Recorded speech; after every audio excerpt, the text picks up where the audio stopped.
Baik, selamat pagi. Assalamualaikum warahmatullahi wabarakatuh. Nah, di sini saya akan berbagi sedikit eh, bagaimana cara mengaktifkan server untuk pelaksanaan UNBK atau Olimpiade OSN menggunakan PHD yang berbasis semi online.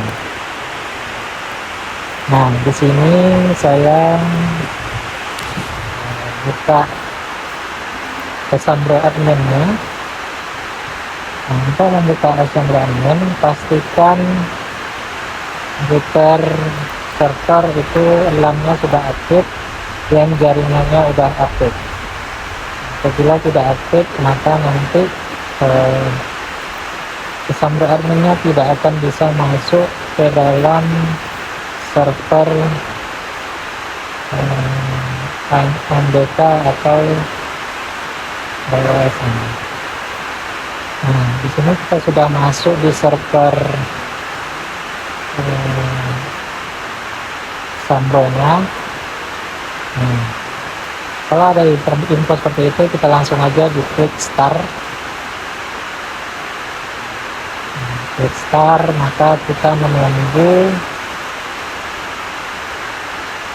mesin berjalan atau mesin menjalankan PHD yang telah kita setting sebelumnya di VirtualBox.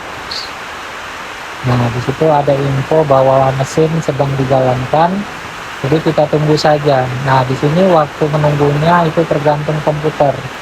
Apabila komputer kita kapasitasnya besar, maka maksimal paling lama 5 menit. Tapi kalau komputer kita kapasitasnya kecil, itu mungkin lama. Nah, di sini ini melihat kalau jaringan kita sudah terhubung, jaringan LAN atau jaringan internet, maka mesin akan memproses.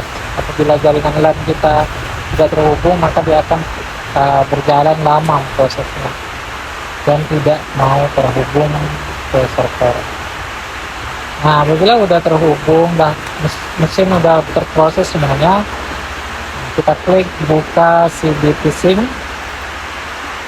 Nah, setelah kita buka CBT SIM, maka dia akan memproses dan akan masuk ke browser Chrome kita. Nah, makanya di sini Chrome kita harus yang terupdate atau terbaru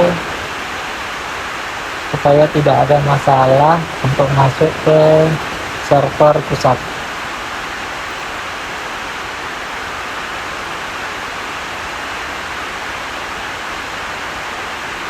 Nah, kita tunggu. Nah, di sini kita sudah bisa masuk ke server pusat. Tinggal kita masukkan ID servernya dengan password yang sudah dikasih pihak pelaksana di website masing-masing sekolah. Nah, di sini kita tinggal masukkan aja passwordnya. Nah, lalu kita submit.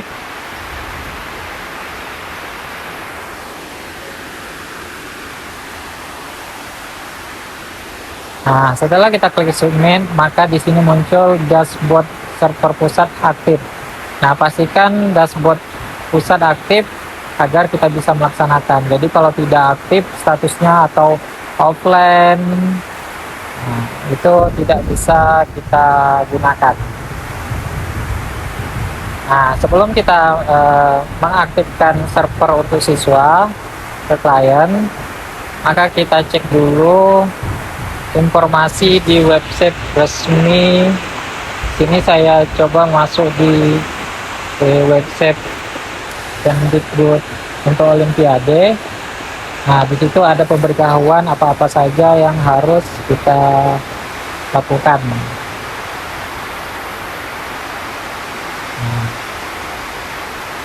Oke, kalau sudah, maka kita masuk di status tes.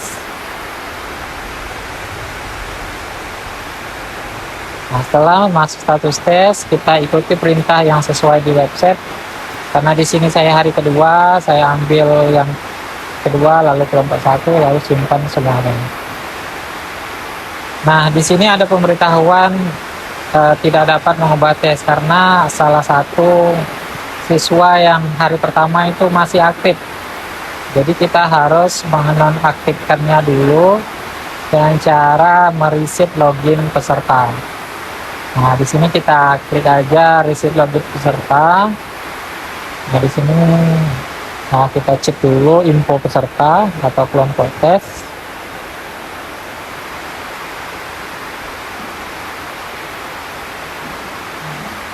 Karena komputernya berat, jadi agak lama. Nah, di sini ada satu peserta yang masih login, itu yang tidak terchecklist, jadi saya reset aja. Nah, saya checklist, lalu saya reset. Nah, setelah saya reset, saya buat masuk kembali status tes. Nah, saya masukkan lagi, lalu saya klik OK. Nah, jadi tes sudah bisa diaktifkan.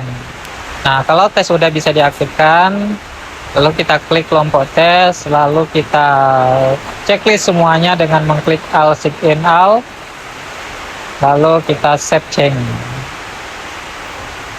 Nah, setelah klik save change, kita sudah bisa melakukan tes. Nah, di situ tokennya pun sudah muncul dan kita bisa melakukan setting pada klien siswa. Oke, sekian untuk video hari ini. Jika ada pertanyaan atau masukan, silakan di komentar saja. Terima kasih, jumpa lagi.